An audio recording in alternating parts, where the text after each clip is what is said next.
और कबर च बन भी गई है, उनके च दफना भी दिता है ना। यह उही होंदियां कबर जिन्हां चों फट दियां ने और ऐसी ऐसी गंदी स्मैल आती है कबर चों। बाद चों मेरे दिल ठक इस तरह जोर जोर दी ना धड़क रहा सी। मैं दूसरी पढ़िया तो अल्लाह को माफ़ी मंगी। उनके हकियां खतरनाक आवाज़ां आ रही सी ना, और उनदियां ही आवाज़ मैंने पता चल गया कि कबर च उही बंदे दी आवाज़ां आ रही ने। अस्सलाम वालेकुम नाज़रीन, मैं हूं तलहा नवीद और आप देख रहे हैं डेली धरती। आज मैं मौजूद हूं कब्रिस्तान में, हमारी आखिरी आरामगाह भी जिसे कहा जाता है।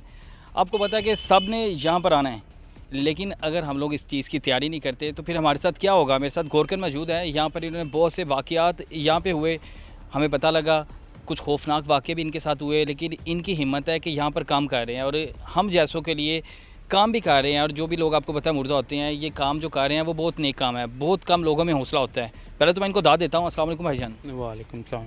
अच्छा बताइए कि आपको कितना अरसा होगा यहाँ पे कब्रिस्तान में? मैनू 13 तो 14 साल हो गए ने। 13-14 साल हो गए हैं। आपको विरासत में मिला था ये काम कि आपने किसी से सीखा था, यहाँ आए थे? नहीं, मेरे ताए अबू करते सी इत्थे काम, वो नाल देख देख के पढ़ाई अबू पढ़ाते सी। मैं पढ़िया नहीं तो वह ताए अबू के नाल मैनू इत्थे छोटे होंदे ही मैं आंदा रहा वा।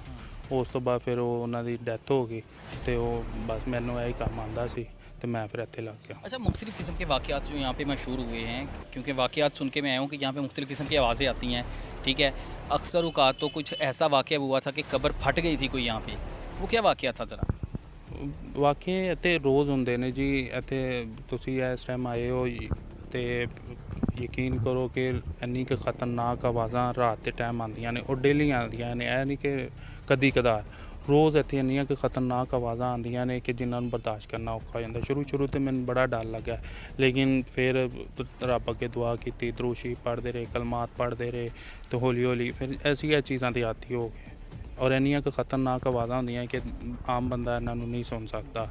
कबरां जित्थों तक मैं तुसीं कह रहे कबर फटन दी है, वो कबर फटी सी और उहदे विचों इन्नियां बिच्छू निकलदे मैं देखे ने, सप्प निकलदा देखिया मैं। उन्होंने कबर नूं मैं 3 तो 4 दफ़ा बनाया अपने हत्थी, लेकिन वो कबर फट जाती है। और हाँ बिल्कुल, देखिए ना, हम लोग यहाँ पे कब्रिस्तान आते हैं तो कब्रिस्तान आके हमें आखिरत याद आ जाती है।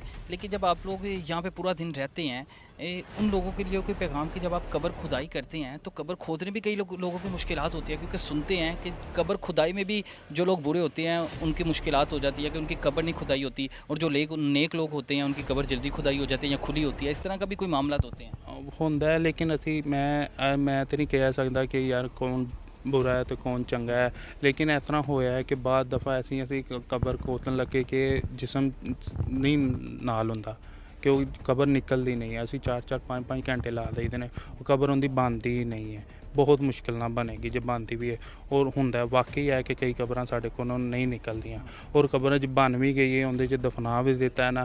तो उही होंदियां कबर जिन्हां चों फट जांदियां ने, और ऐसी गंदी स्मैल आती है कबर चों बाद चों कि उन्होंने कबर तो कोल भी जाना मुनासिब लगता। सानू ऐसी अजाब आए होंदे ने। तो खौफ नहीं आता यहाँ पे रह के?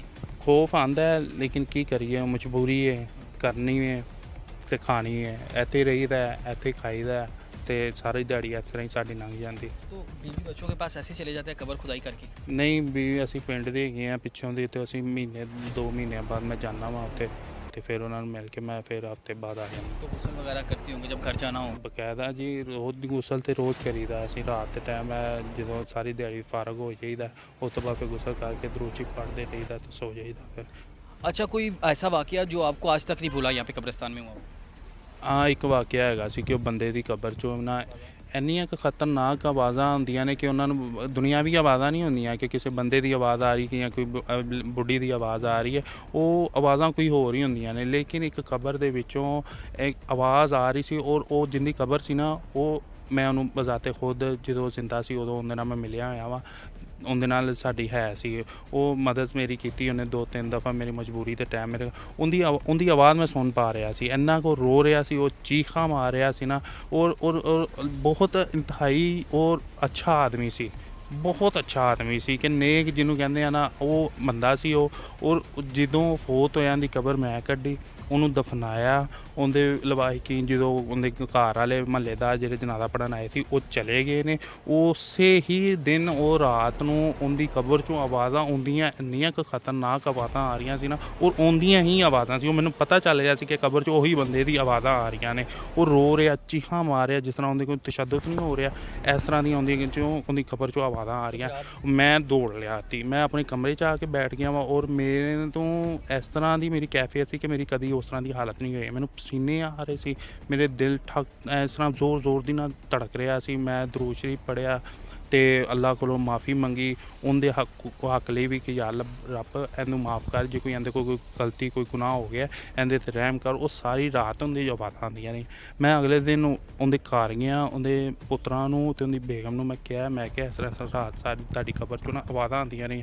ਉਹ ਫਿਰ ਉਹ ਆਏ ਨੇ, ਉਹ ਦੋਨੇ ਪੁੱਤਰ, ਉਹਨਾਂ ਦੀ ਬੇਗਮ, ਉਹ ਆ ਕੇ ਅਤੇ ਉਸ ਪਾਰਾ ਪੜ੍ਹਦੇ ਰਹੇ ਨੇ 3-4 ਘੰਟੇ, ਲੇਕਿਨ ਉਹ ਆਵਾਜ਼ਾਂ ਮੁਸਲਸਲ 3 ਤੋਂ 4 ਦਿਨ ਆਉਂਦੀਆਂ ਰਹੀਆਂ ਨੇ।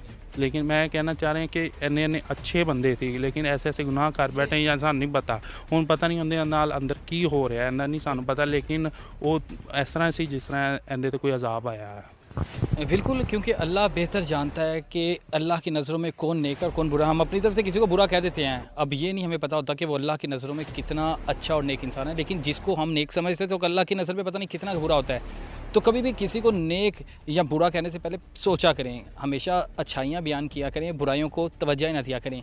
जो वाक़यात यहाँ पर इस कब्रिस्तान में हुए वो उससे हमें हदायत हासिल करनी चाहिए, ताकि हम लोग अपनी जो आखिरत है उसको बेहतर बना सकें, क्योंकि हमारी आराम का हमारी आखिरी घर हमारा यही है। तो अपनी दुआ में मुझे भी याद रखिएगा। बहुत शुक्रिया, अपने मेज़बान तलहा नवीद को दीजिए इजाज़त, फिर मिलेंगे। अल्लाह हाफ़िज़।